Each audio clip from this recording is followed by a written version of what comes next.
September 22, 2024 அன்று வெளிவந்துள்ள சொல்வனம் இதழ் 327 எழுத்தாளர் ஜா. ராஜகோபாலனின் குறு நாவல் தெய்வநல்லூர் கதைகள். அத்தியாயம் 22. ஒலிவடிவம் சரஸ்வதி தியாகராஜன், பாஸ்டன். 9ஆம் வகுப்பின் முழு ஆண்டு தேர்வு ஒரு சடங்கு போலவே நடந்து முடிந்தது. அந்த ஆண்டின் கோடை விடுமுறை பல மாற்றங்களை உள்ளடக்கியதாக அமைந்தது. நேரு பள்ளியில் எங்களுக்கு அமைந்த விடுமுறை போல மகிழத்தக்க நினைவுகளோடு கூடிய விடுமுறையாக 9ஆம் வகுப்பின் கோடை விடுமுறை அமையவில்லை. பல காரணங்கள் உண்டென்றாலும் சிலவற்றை இங்கே பகிரலாம். முதலாவதாக, எங்கள் நண்பர்களில் சிலர் 9ஆம் வகுப்போடு படிப்பை நிறுத்தும் முடிவிற்கு வந்தனர். மு. மாரியப்பன், நியூஸ் சந்திரன், கு. மாரியப்பன், ஈத்தக்குச்சி முருகன், கிடா கருப்பசாமி ஆகியோர் அப்பட்டியலில் முக்கியமானவர்கள். மதிய உணவு பள்ளியில் இல்லை என்பதால் மாலையில் வீடு சென்று உண்ணும்போது போதுமான உணவில்லை என்றும் வீட்டில் சமைக்கும் அளவே அவ்வளவுதான் என்பதை உணரும் போது பசியால் வயிறும் வேதனையால் நெஞ்சமும் வலிப்பதாக மு. மாரியப்பன் சொன்னான். ஒரு சருவ சட்டிக்கு தான்ல எங்க அம்மா சோறு வெடிக்கும். அதத்தான் நானு, அம்மா, அப்பா, தங்கச்சி எல்லாரும் சாப்பிடணும். முன்னையாவது பள்ளிக்கூடத்துல மதியம் சாப்பிடுவோம்னு இருக்கும். இப்ப அம்மா சில நாள்ல வெறும் சோத்தி சட்டியில தண்ணி ஊத்தி உப்பு போட்டு கலக்கி குடிச்சிட்டு படுக்கா. இதுக்கு முன்னே எத்தனை நான் இப்படி செஞ்சான்னு தெரியல. இப்பதான் என் கண்ணுல படுது.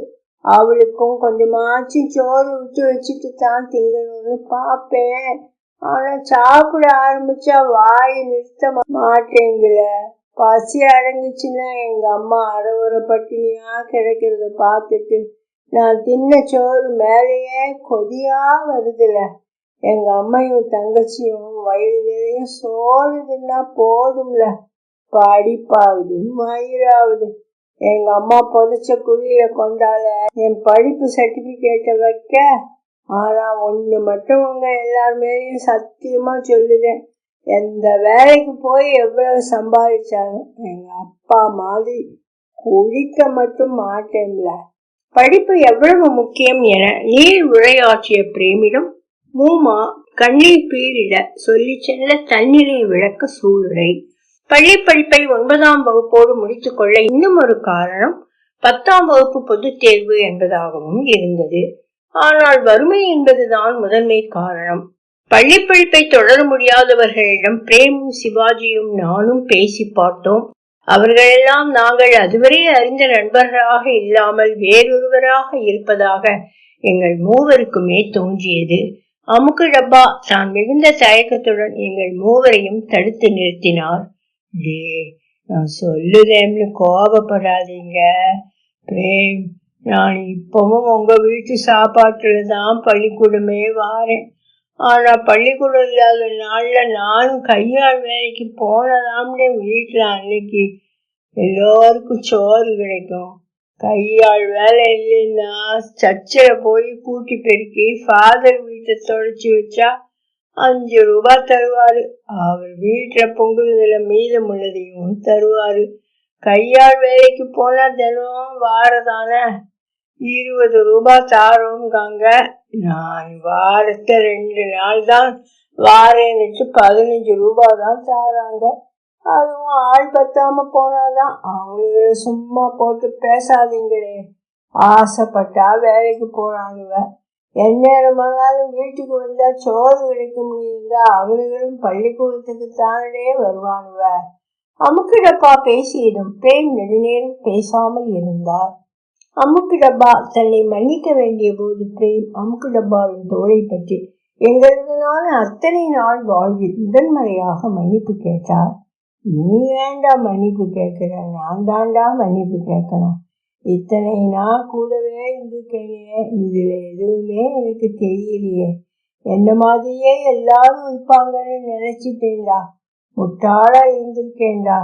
இத்தனை நான் இவங்கெல்லாம் இவ்வளவு தூரம் படிச்சதே பெரிய விஷயம்னு எனக்கு தெரியவே இல்லை பாரு. ஆனா ஒண்ணுமே செய்ய முடியலையேன்னு நினைச்சா ரொம்ப கஷ்டமா இருக்குடா. கண்கள் சிவந்த குரல் கம்மிய பிரேம். இரண்டாவதாக, பெண்களில் பலரும் படிப்பை நிறுத்த காரணமாக அமைந்தது பூ பெய்தல். தெய்வநல்லூர் வழக்கில் சமஞ்சிட்டா அல்லது சடங்காயிட்டா பூ பெய்திய ஓரிரு ஆண்டுகளுக்குள் திருமணம் செய்து வைத்தல் எனும் வழக்கம் அணைய போகும் விளக்கின் சுடர் போல அன்று தெய்வநல்லூர் வட்டாரங்களில் விளங்கி வந்தது. அதே நேரம் பிரேம் தெருவில் இருக்கும் பெண்களோ குற்றாலம், திருநெல்வேலி என பிற ஊர்களுக்கு சென்று கல்லூரிகளில் படிக்க ஆரம்பித்தார்கள். அரசு பணிகளில் இருந்த சிலரும், சிவாஜி அப்பா போல சிலரும் கூட தங்கள் வீட்டு பெண்களை பிரேம் தெரு பெண்களோடு சேர்த்து கல்லூரி படிப்புக்கு அனுப்பி வந்தனர். என்றாலும் அந்த எண்ணிக்கை தெய்வநல்லூரின் பிற சமூகத்தினர் எண்ணிக்கையை கணக்கில் கொண்டால் மிகச் சொற்பமே. சிவாஜி அக்காவும் பிரேம் தெருவில் இருக்கும் சந்துருவின் அக்காவும் ஒரே கல்லூரியில் படித்தார்கள். ஆனால் பிரேம் தெருவில் பட்டர் மாமியின் ஒரே பெண் மட்டுமே பள்ளி படிப்போடு நிறுத்தி கொண்ட அக்கா. சிவாஜி தெருவில் கல்லூரிக்கு செல்லும் ஒரே சடங்கான பெண் சிவாஜியின் அக்கா பார்வதி என்ற பிச்சம்மா மட்டுமே. சுகுமாரி, பாண்டியம்மாள், கனகாஸ்வரி, பொன்னம்மா, சுபைதா, மெகரினிசா என எங்களுடன் 8ஆம் வகுப்பு வரை பயின்று மேல்நிலை பள்ளியில் 9ஆம் வகுப்பு தொடர்ந்த பலரும் 10ஆம் வகுப்பில் பள்ளிக்கு வராமலானார்கள். சங்கீதா, மெஜுரா, வள்ளிமயில் ஆகியோர் மட்டுமே எங்கள் பழைய அணியாக மேல்நிலை பள்ளியில் எஞ்சியவர்கள்.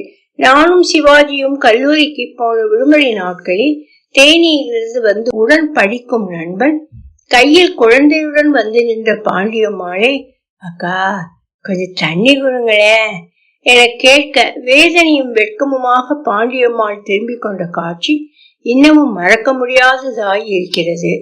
மூன்றாவதாக இருந்த காரணம் சற்றே விசித்திரமானது. சுய தொழிலில் ஈடுபட்டிருந்த பல பெற்றோர்கள் தத்தம் பிள்ளைகளை படிப்பதிலிருந்து நிறுத்தினர். முதல் 2 காரணங்களை விட குறைவான பேரே இக்காரணத்தால் பள்ளி கல்வியை கைவிட்டார்கள் என்றாலும் இதுவும் ஒரு காரணமாக அமைந்தது.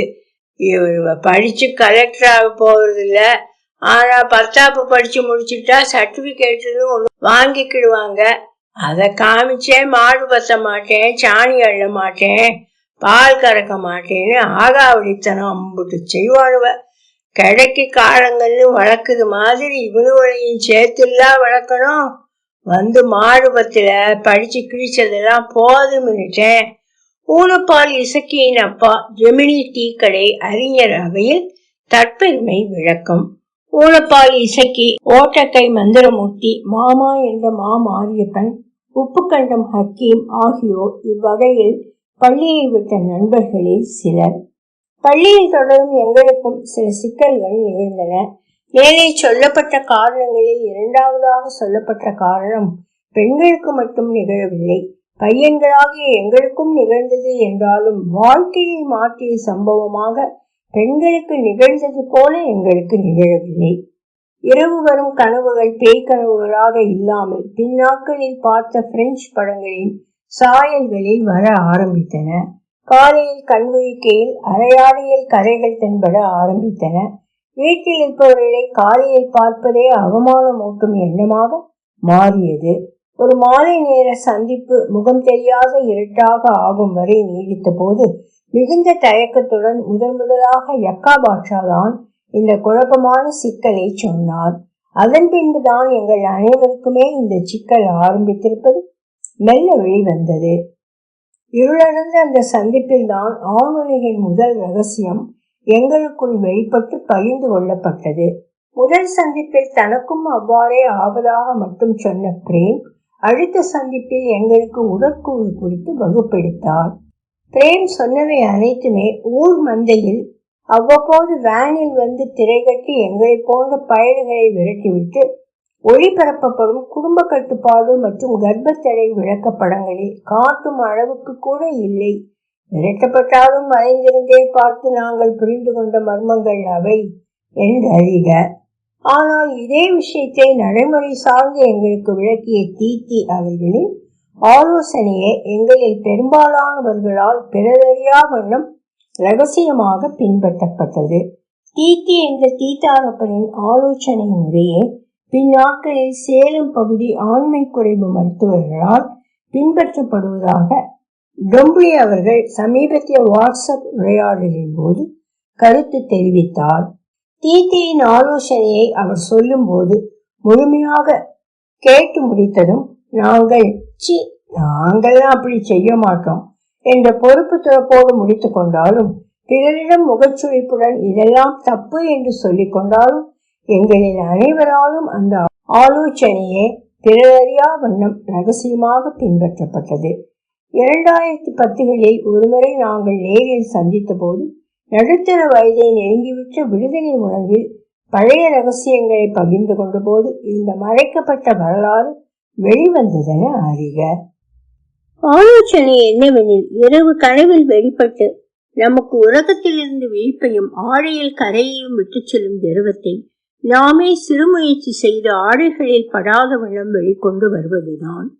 அவ்வாறாக சுயமுயற்சியாக கரை திரவத்தை வெளிக்கொணர தீத்தியால் சொல்லித்தரப்பட்ட சில பயிற்சி முறைகளையும் அப்பயிற்சியின் போது நம் சிந்தனை செயல்பட வேண்டிய போக்கை அவர் விளக்கும் விதத்தையும் முன்னிட்டே நாங்கள்லாம் என்று நாங்கள் சொன்னோம் என அவைக்கு தெரிவிக்கப்படுகிறது. பள்ளியில் 10ஆம் வகுப்பு வரை டவுசர் என்பது விதிமுறை என்பதால் பள்ளி வாயில் வரை சாரம் கட்டி கொண்டு வரும் துரை, தீத்தி, டச்சிங் குழுவினர் பள்ளி வாயில் அருகே உள்ள வேப்பமர மறைவில் சட்டென சாரத்தை கழட்டி மடித்து பள்ளி பைக்குள் செருகி கொண்டு விறுவிறுவென டவுசரோடு பள்ளிக்குள் வருவார்கள். மாலையில் பள்ளி விட்டதும் மரத்தின் மறைவில் இருந்து சாரம் மிகுந்தவர்களாக வெளிப்படுவார்கள்.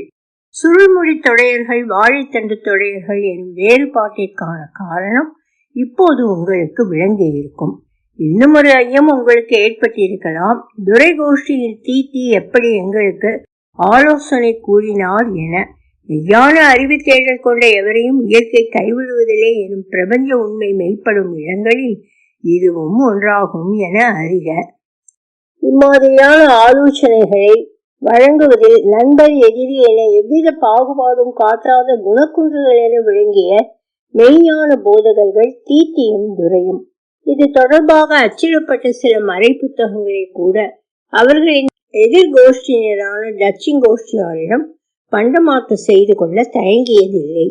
துரை கோஷ்டியார் ஆலோசனை தனித்துவமிக்கது. இந்த உணர்வுகளை தவிர்க்கும் யோசனையை அக்கோஷ்டியார் சொல்வதில்லை.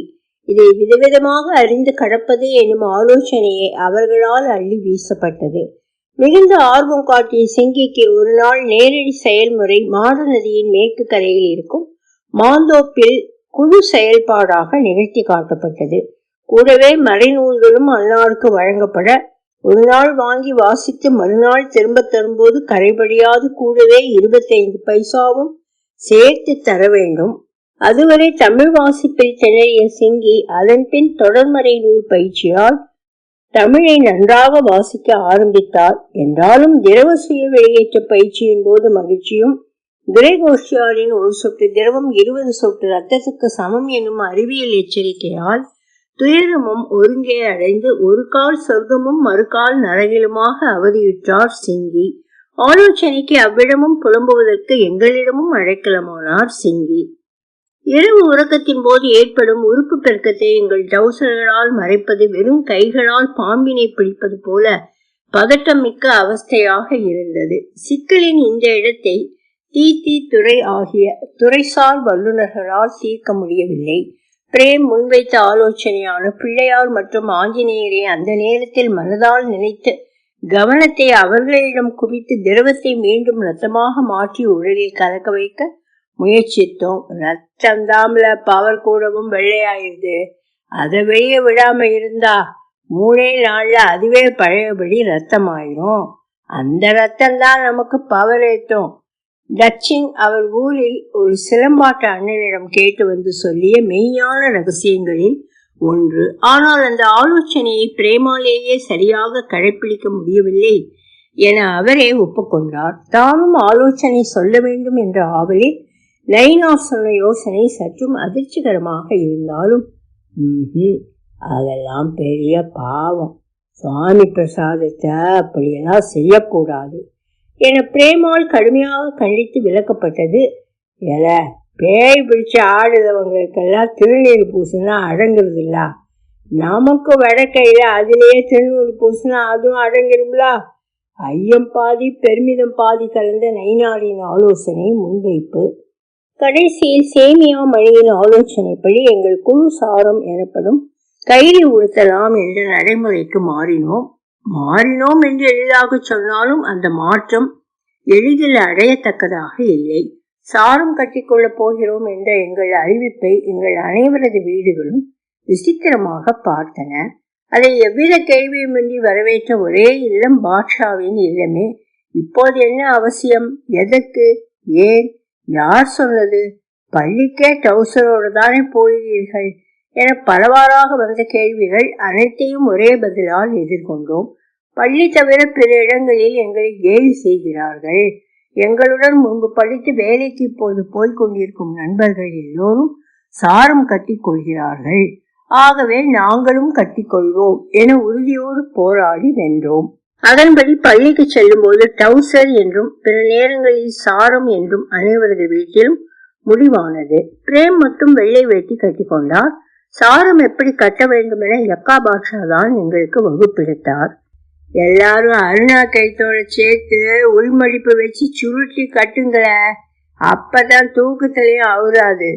சாரத்தை மடிச்சு கட்டும் போது முட்டு வரைக்கும் தான் மடிச்சு கட்டணும்டே. தொடக்கி தூக்கி கட்டிட்டு குளிஞ்சோம்னா நமக்கு புறத்தால இருக்கவனுக்கு நமக்கு முன்னால இருக்கப்பட்டத நாமளே காமிச்ச மாதிரி ஆயிரும்.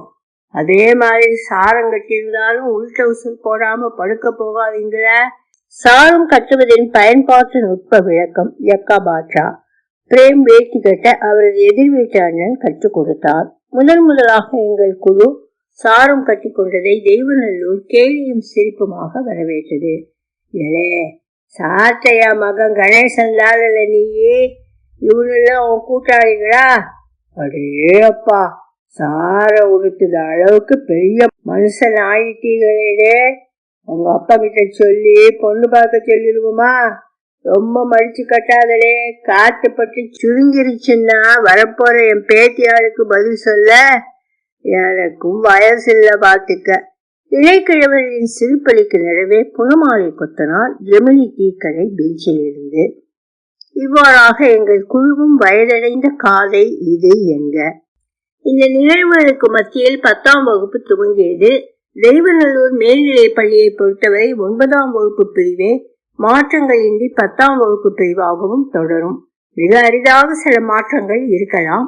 எங்கள் வகுப்பு 10ஆம் வகுப்பு ஆங்கில பி பிரிவாக மாறியது. அரிதான மாற்றமாக தென்றில் மண்டை மற்றும் இருவர் எங்கள் வகுப்பில் வந்து சேர்ந்தனர். வகுப்பாசிரியராக CSS எனப்படும் அறிவியல் ஆசிரியரான C சண்முக சுந்தரம் பொறுப்பேற்றார். தமிழுக்கு MG எனப்படும் M கங்காதரன் சார். பிற அனைத்து பாடங்களுக்கும் 9ஆம் வகுப்பில் பாடம் எடுத்த ஆசிரியர்களே நியமிக்கப்பட்டிருந்தனர். இதில் MG சார் மிகுந்த ஆவலுடன் எங்கள் வகுப்பிற்கான தமிழ் ஆசிரியர் பணியை ஜெயராஜ் சாரிடம் மாற்றி கேட்டு வாங்கி வந்தார். இதற்கான முதற் காரணம் பிரேம் மற்றும் சிவாஜி. நேரு பள்ளியில் படிக்கும் காலத்திலேயே பல பேச்சு போட்டிகள், கட்டுரை போட்டிகள் ஆகியவற்றில் பங்கு பெற்று மாவட்ட அளவில் வெற்றி பெற்று பள்ளிக்கு பெருமை சேர்த்தவர்கள் பிரேமும் சிவாஜியும். குறிப்பாக பிரேம் பங்கு பெற்ற எந்த போட்டியிலும் பரிசு பெறாமல் வந்ததே இல்லை என்பதே அவர் திறமைக்கு சான்று.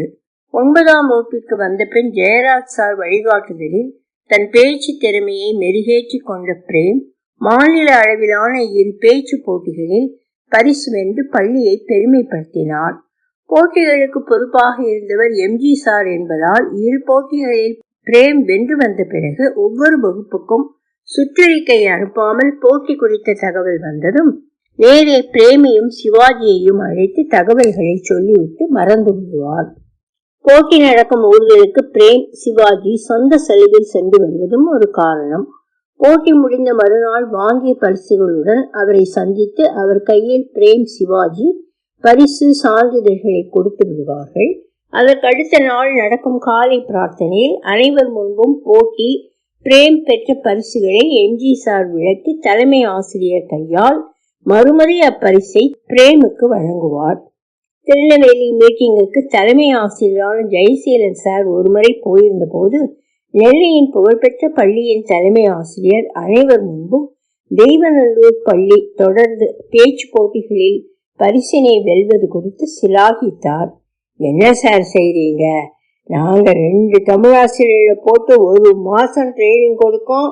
உங்க பழக வந்தா அசால்ட்டா அடிச்சு தூக்கிட்டு போயிருந்தானுங்களே.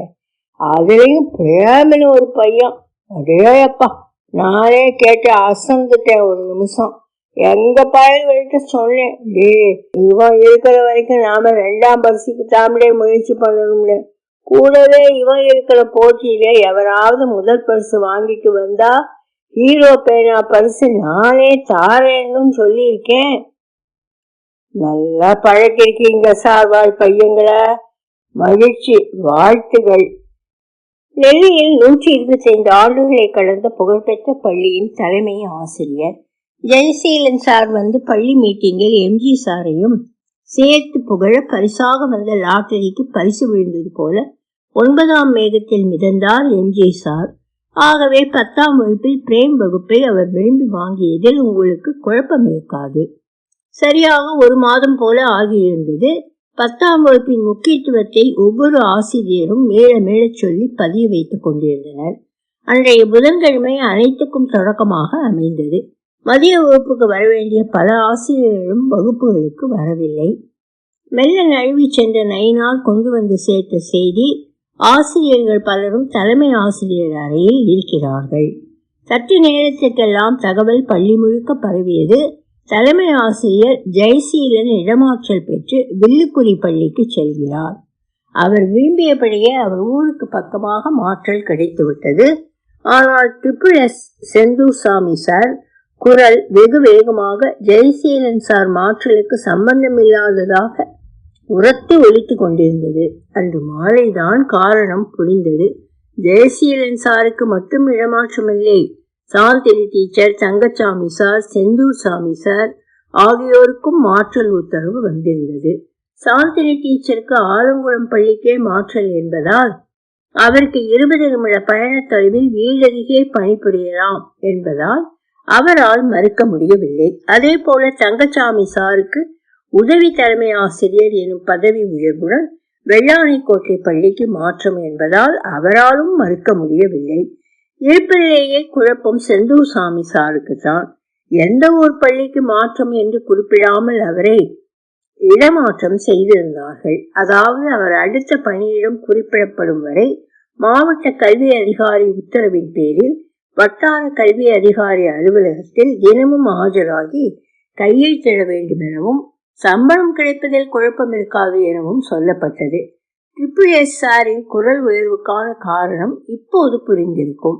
அன்று மாலையை வசந்தம் சந்திப்பில் SSS சார் இதில் ஏதோ விஷமமான வேலை நடந்திருப்பதாக தோழர் குருசாமியிடம் ஐயப்பட்டார். ஆகவே மறுநாளே இருவருமாக கிளம்பி திருநெல்வேலிக்கு சென்றார்கள். கட்சி மற்றும் சங்க ஆட்கள் மூலமாக பல தகவல்கள் கிடைத்தன. அன்று இரவு நெல்லை சந்திப்பு சிந்து பூந்துரை கட்சி அலுவலகத்தில் தங்கிய இருவரும் மறுநாள் தெய்வநல்லூர் திரும்பினார்கள். கைவசம் உள்ள தகவல்களை உறுதிப்படுத்த வேண்டி உடனே குருசாமி அண்ணனால் அழைக்கப்பட்ட உள்ளூரின் ஒரே வக்கீல் குமாஸ்தாவான நயினார் பிள்ளை வரவும் பேசியதில் ஒரு விஷயம் தெளிவானது. பணியிடம் குறிப்பிடப்படாமல் மாற்றம் செய்ய பணி விதிமுறைகளில் அனுமதி இருக்கிறது. அதே நேரம் குறிப்பிட்ட காலி இடத்தை சுட்டி காட்டி தனக்கு பணி ஒதுக்க கோரி விண்ணப்பிக்கும் உரிமையும் பணி புரிபவருக்கு உண்டு. பணி மூப்பு அடிப்படையிலும் பதிப்பின் அடிப்படையிலும் உதவி தலைமை ஆசிரியர் பொறுப்பில் இருந்து வந்த SSS சாருக்கு அடுத்த பதவி உயர்வு மேல்நிலை தலைமை ஆசிரியராகவோ வட்டார கல்வி அலுவலராகவோ வரலாம். அடிக்கடி சங்க பணிகள் காரணமாக உயர் அதிகாரிகளுடன் முட்டிக்கொள்வதால் அவருக்கு பணிநிலை உயர்வு தாமதமாகிக் கொண்டே வந்தது. SSS சார் இந்த மாறுதல் உத்தரவுக்கு இவ்வளவு தூரம் எதிர்வினையாற்ற மற்றும் ஒரு முக்கிய காரணம் உண்டு. முன்பே சொன்னபடி தெய்வநல்லூர் பணியிடத்துக்கு இவர் ஒதுக்கப்பட்டாலும் அதை தனக்கு உரிமை கொண்டாடிய புளியங்குடிய இளைய ஆசிரியரை நினைவிருக்கலாம். இப்போது SSS சாருக்கு இடமாற்றம் அளிக்கப்பட்ட அதே நாளில் அவருக்கு புளியங்குடியிலிருந்து தெய்வநல்லூருக்கு இடமாறுதல் அளிக்கப்பட்டிருந்தது. தலைமை ஆசிரியர் பணியிடம், தங்கச்சாமி சார் பணியிடம் ஆகியவற்றுக்கு எந்த ஆசிரியரும் நியமிக்கப்படாமல் இவ்வளவு விரைவாக புளியங்குடி ஆசிரியருக்கு மட்டும் இடமாறுதல் அளிக்கப்பட்டிருந்தது SSRக்கு ஐயத்தை கிளப்பியது.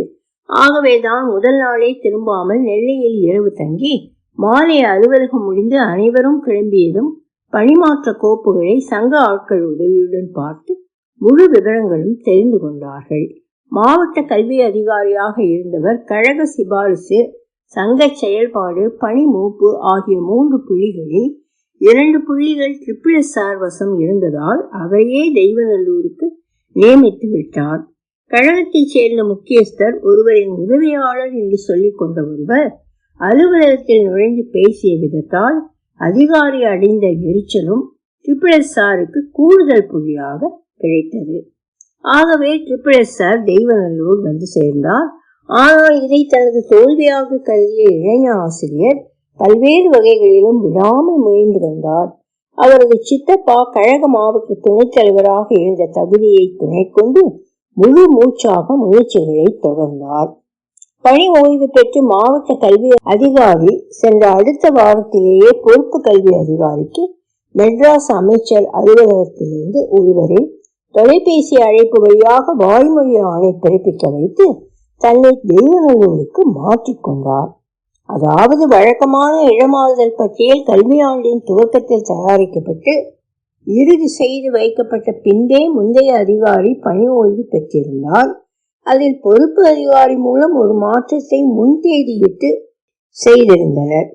அந்த திருத்தமே SSR மாற்றமும் இளைஞ ஆசிரியர் அந்த இடத்திற்கு வந்ததும் இந்த செயல் SSRக்கு கொதிப்பூட்டியது. ஆனால் நைனா பிள்ளை கருத்தின்படி அனைத்துமே எழுத்தில் சரியாக இருக்கிறது. அதாவது நிர்வாக ரீதியில் எந்த தவறும் இல்லாத விதத்தில் இந்த அநீதி செய்யப்பட்டிருக்கிறது. நிரூபிக்க முடியாத தவறுக்கு சட்டத்துக்கு முன்னால நீதி நாக்கும் பேரு தோழரே. சீனியாரிட்டி பிரகாரம் இவாளுக்கு போன எஜுகேஷன் இயர்ல டிரான்ஸ்பர் ஆன் வில்லிங் போட்டு கொடுத்தாச்சு. இந்த வருஷம் transfer on grounds of administration போட்டு எழுதியிருக்காங்க. விவரமா தான் வேலை பார்த்திருக்காங்க தோழரே. பனிஷ்மெண்ட் டிரான்ஸ்பர்னு சொன்னா சார்வாள் நீங்களே போய் பேசி சங்கம் மூலமா ஏதாச்சும் செய்யலாம். இவன் தான் விவரமா transfer on grounds of administration பேப்பரை தட்டிட்டானே. சங்கமும் கேட்க முடியாது, கூட இருக்க 2 பேரும் டிரான்ஸ்பரை ஏற்றுக்கிட்டாங்கும் போது இவாள் மட்டும் ரீகன்சிடரேஷன் கேட்க முடியாதுல்ல. சரி, வேற ஊருக்கு மாத்தினா அந்த ஊர் சரியில்லை, என் குடும்பம் உடல் நலன்னு ஏதாச்சும் சொல்லலாம். அதுக்கும் வழி இல்லாம வெயிட்டிங் லிஸ்ட் எல்லாம் போட்டிருக்கானுவ. எல்லா விவரமா செஞ்சிருக்கானுவ. தாயோழி, கோர்ட்டுக்கும் கொலையாளிக்கும் பிறந்தவங்க கூட இப்படி யோசிக்க முடியுமான்னு இருக்க. ஒரு டீ பாதி கையில் இருக்க மீதியாக நைனா பிள்ளை பேசியது. இவ்வளவு பின்னணியுடன் தெய்வநல்லூர் பள்ளிக்குள் நுழைந்தவர்தான் MSc என அழைக்கப்பட்ட M. சூரியச்சந்திரன். இவருடன் தான் நாங்கள் உரச நேர்ந்தது. தொடரும். ஒலிவடிவும் சரஸ்வதி தியாகராஜன், பாஸ்டன்.